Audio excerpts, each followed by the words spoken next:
আমি যেহেতু বগুড়া থেকে নির্বাচিত, বগুড়ার দুই একটি কথার আলোচনায় না নিয়ে আসলে বগুড়ার মানুষের কাছে জবাবদিহি করতে হবে মাননীয় স্পিকার।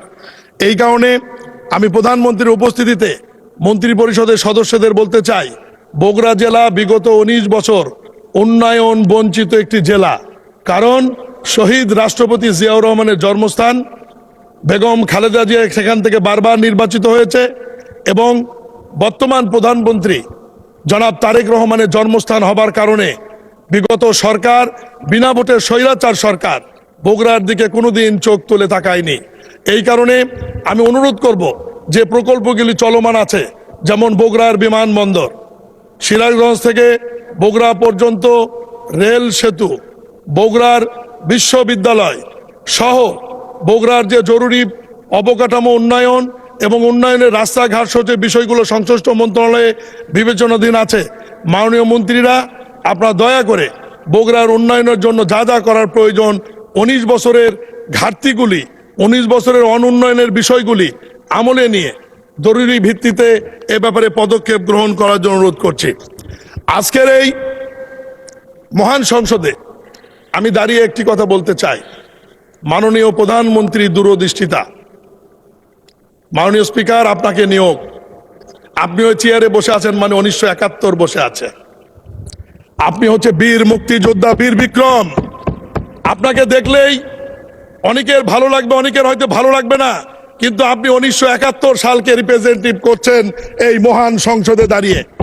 এই ক্রেডিট বিএনপির এই কারণেই, মহান স্বাধীনতার ঘোষক শহীদ রাষ্ট্রপতি জিয়াউর রহমান মহান স্বাধীনতার ঘোষণাই করেননি, উনি যুদ্ধ করেছেন এবং যুদ্ধ করে এই দেশটাকে স্বাধীন করার ব্যাপারে ভূমিকা রয়েছেন। আজকে ট্রেজারি ব্রাঞ্চে, সরকারি দলের ব্রাঞ্চে আজকে আমাদের আনন্দের বিষয়, বহু মুক্তিযোদ্ধা আমাদের সামনে বসে, জয়নাল আবেদিন ফারুক, আমাদের মনিরুল হক চৌধুরী, আমাদের স্বাস্থ্যমন্ত্রী সাখাওয়াত হোসেন বকুল সহ অ্যাডভোকেট ফজলুর রহমানের মতো প্রথিতযশা স্বনামধন্য মুক্তিযোদ্ধা, আজকে গয়েশ্বরচন্দ্র রায়, ইকবাল হাসান মাহমুদ টুকু সহ অনেক প্রথিতযশা স্বনামধন্য মুক্তিযোদ্ধা আজকে সরকারি দলের বেঞ্চে উপস্থিত, যেটি বিরোধী দলের মধ্যে খুঁজে পাওয়ার কোনো সুযোগ নাই। মাননীয় স্পিকার, মাননীয় সদস্য, এক মিনিট। বিরোধী দলের বেঞ্চেও মুক্তিযোদ্ধা রয়েছেন, আমি নিজেই রণাঙ্গনে দেখেছি। গাজী নজরুল ইসলাম সাতক্ষীরা, তিনি একজন মুক্তিযোদ্ধা। Please continue. মাননীয় স্পিকার, আজকে আমরা যেমন 71কে ধারণ করি, 1990 এর স্বৈরাচারী বিরোধী আন্দোলনকেও আমরা ধারণ করি। 1900 স্বৈরাচারী বিরোধী আন্দোলনের সম্মুখ ভাগের নেতারা আজকে বিএনপি থেকে নির্বাচিত হয়ে আমাদের এই সরকারি দলের বেঞ্চে বসে আছে। জনাব আমানুল্লাহ আমান, খায়রুল কবির খোকন, আবুল খায়ের ভূঁইয়া, বকুল সহ অনেকের কথা আজকে আমরা যারা আছি 90 এর স্বৈরাচারী বিরোধী আন্দোলনের, এখন যদি আমরা বলি বিরোধী দলের বেঞ্চে কি এরকম আছে, ওনারাও দাঁড়িয়ে বলতে পারে, কিন্তু তাদের নাম কিন্তু ইতিহাসে আলোচনায় নাই। আজকে বিএনপি এমন একটি সংগঠন যারা 3টি আন্দোলনকে ধারণ করে এবং 3টি আন্দোলনের ট্রফি তাদের ঘরে, 1971, 1990 এবং জুলাই আগস্ট, 3টি আন্দোলনই আমাদের ঘরে।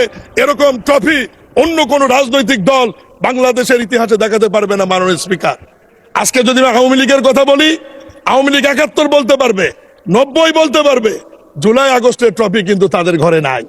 আজকে বিরোধী দলের বন্ধুরা জুলাই আগস্ট বলতে পারবে, 71 এবং 90 এর ট্রফি কিন্তু তাদের ঘরে নাই।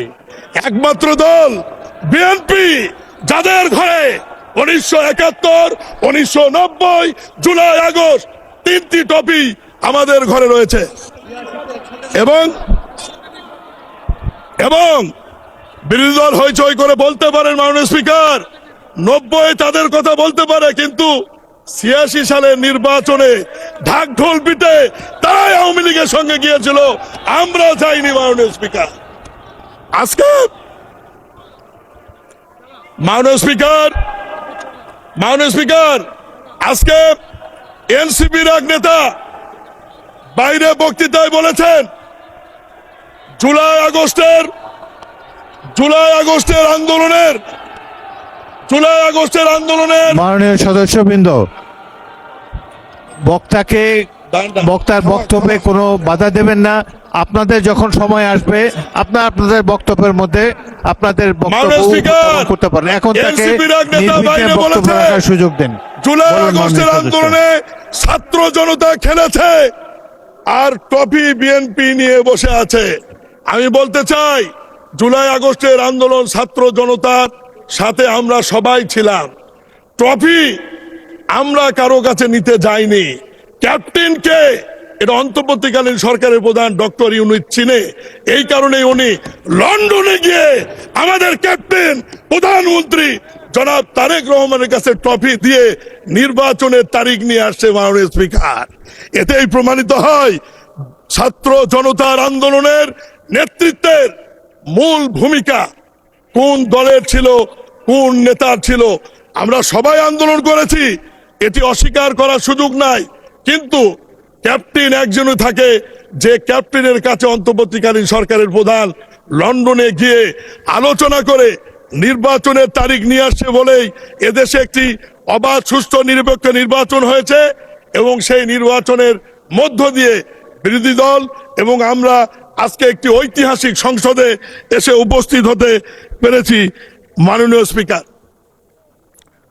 স্পিকার, মহামান্য রাষ্ট্রপতিকে আমি ধন্যবাদ এই কারণে দিতে চাই, বারবার দিতে চাই, কারণ মহামান্য রাষ্ট্রপতিকে নির্বাচিত করেছে আওয়ামী লীগ।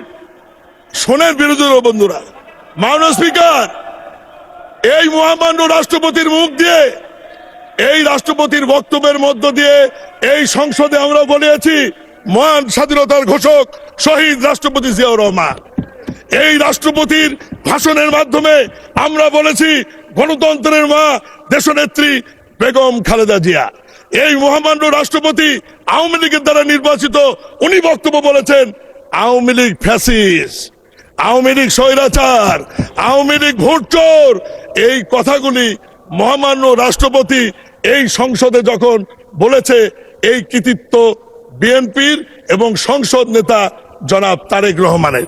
মাননীয় স্পিকার, মহামান্য রাষ্ট্রপতি এই সংসদে দাঁড়িয়ে বিএনপির গৃহীত যে সমস্ত কর্মসূচি উপস্থাপন করেছে, যেমন ফ্যামিলি কার্ড, ইতিমধ্যেই এই ফ্যামিলি কার্ড মাননীয় প্রধানমন্ত্রী উদ্বোধন করে সারা বাংলাদেশের গৃহকর্ত্রী এবং নারীদের মধ্যে আলোচনায় চলে এসছে। মাননীয় মহামান্য রাষ্ট্রপতি এই সংসদে দাঁড়িয়ে কৃষক কার্ডের ব্যাপারে উপস্থাপন করেছে এবং এই কৃষক কার্ড ইতিমধ্যেই সারা বাংলাদেশে কৃষকদের মধ্যে আলোড়ন সৃষ্টি করেছে। মাননীয় স্পিকার, এবং এই কৃষক কার্ড মাননীয় প্রধানমন্ত্রী আগামী 14 তারিখ পয়লা বৈশাখ টাঙ্গাইল সদর থেকে আনুষ্ঠানিকভাবে কৃষকের হাতে তুলে দিয়ে উদ্বোধন করবেন। মাননীয় স্পিকার, মহামান্য রাষ্ট্রপতি ইমাম মসজিদ খতিবদের এবং মন্দিরের যারা সেবায়েত তাদের ব্যাপারেও বক্তৃতায় বলেছেন। ইতিমধ্যেই মাননীয় প্রধানমন্ত্রী সেটিও আনুষ্ঠানিকভাবে উদ্বোধন করেছেন। মহামান্য রাষ্ট্রপতি এখানে দাঁড়িয়ে খেলাধুলার ব্যাপারে বলেছেন এবং খেলোয়াড়দেরকে রাষ্ট্রীয় স্বীকৃতি এবং তাদেরকে বেতনের আওতায় আনার ব্যাপারে যে সিদ্ধান্ত ঘোষণা দিয়েছিলেন ইতিমধ্যেই সেটি বাস্তবায়ন হয়েছে। মাননীয় স্পিকার,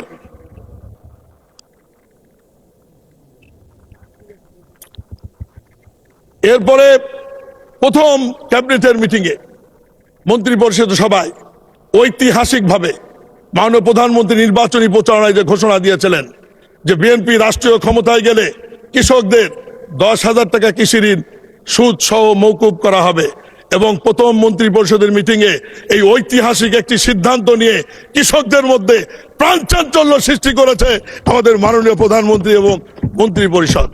মাননীয় স্পিকার, আজকে মহামান্য রাষ্ট্রপতি তার বক্তব্যের বিএনপির আরো কর্মসূচির মধ্যে উনি বৃক্ষরোপণের কথা বলেছেন। বিএনপি আগামী 5 বছরে 25 কোটি বৃক্ষরোপণ করবে এবং এই বছরই 5,000 বৃক্ষরোপণের প্রস্তুতি, দুঃখিত 5 কোটি 1,25,00,000 বৃক্ষরোপণের প্রস্তুতি ইতিমধ্যেই গ্রহণ করেছে। মহামান্য রাষ্ট্রপতি তার বক্তব্যে বিএনপির কর্মসূচি খাল খননের কথা উপস্থাপন করেছে। বিএনপি ইতিমধ্যেই খাল খনন উদ্বোধন করেছেন। মাননীয় প্রধানমন্ত্রী নিজেই দিনাজপুরে উপস্থিত থেকে খাল খনন কর্মসূচি উদ্বোধন করেছেন। মাননীয় স্পিকার, এর বাহিরেও কর্মসংস্থান, শিক্ষা, প্রত্যেকটি বিষয়ে মহামান্য রাষ্ট্রপতি সুন্দর করে জাতির সামনে বিএনপির আগামী দিনের কর্মসূচিগুলি যেভাবে উপস্থাপন করেছেন, অবশ্যই উনি বারবার ধন্যবাদ দেওয়া হলেও মহামান্য রাষ্ট্রপতিকে ছোট করা হবে। মাননীয় স্পিকার, আজকে বিরোধী দলীয় বন্ধুদের বলতে চাই, আপনারা রাষ্ট্রপতি ভাষণের দিনে ওয়াকআউট করেছেন। আপনারা ওয়াকআউট না করে যদি বসে থাকতেন, মহামান্য রাষ্ট্রপতি কত সুন্দর করে আওয়ামী লীগের দ্বারা নির্বাচিত হয়ে আওয়ামী লীগের বিরুদ্ধে কথা বলেছে, এটি যদি আপনারা শুনতেন, আপনারা আনন্দ চিত্রে হাসতেন এবং খুশি হতেন। আমি বলবো এটা আপনাদের দুর্ভাগ্য যে আওয়ামী লীগের দ্বারা নির্বাচিত একজন রাষ্ট্রপতি, আওয়ামী লীগের ভোটে নির্বাচিত একজন রাষ্ট্রপতি এইভাবে ওই দলের বিরুদ্ধে কি সুন্দর করে বলেছেন, আওয়ামী লীগ স্বৈরাচার, আওয়ামী লীগ ফ্যাসিস্ট, আওয়ামী লীগ দুর্নীতিবাজ, আওয়ামী লীগ ভোট চোর। এই কথাগুলি সেদিন আমরা শুনেছি। মাননীয় স্পিকার, আজকে সংস্কার, সংবিধান, এই বিষয়গুলো নিয়ে অনেক আলোচনা হয়েছে এবং আমি আরেকটি কথা বলতে চাই। বিরোধী দলের এক সংসদ সদস্য বেগম খালেদা জিয়ার কথা বলা হয়েছে সংবিধান ছুঁড়ে ফেলার ব্যাপারে। এ ব্যাপারে মাননীয় স্বরাষ্ট্রমন্ত্রী ব্যাখ্যা দিয়েছেন। আমি ওই কথাই বলতে চাই না। আমি বিরোধী দলীয় বন্ধুদের আপনার মাধ্যমে বলতে চাই, মাননীয় স্পিকার, বেগম খালেদা জিয়া সংবিধান ছুঁড়ে ফেলেছিল কি কারণে, কোন অংশটুকু, এটি সুন্দর করে বলতে পারলেন। কিন্তু বেগম খালেদা জিয়া আপনাদের নেতাদের গাড়িতে জাতীয় পতাকা দিয়েছিল, সেই কথাটা তো আপনারা একবারও বললেন না। আপনাদেরকে দায় মুক্ত করবার জন্য জাতীয় পতাকা দিয়ে সরকারের অংশ করে জাতির কাছে আপনাদেরকে যে সম্মানিত করেছে, সে কথা তো একবারও বলেন না। আপনাদেরকে যে শহীদ মিনারে নিয়ে যাওয়ার অভ্যাসটি বেগম খালেদা জিয়ার নেতৃত্ব। মাননীয় সদস্য, আপনার হুইপ আপনাকে 3 মিনিট সময় বাড়িয়ে দিয়েছেন। 3 মিনিট বলুন। ধন্যবাদ মাননীয় স্পিকার।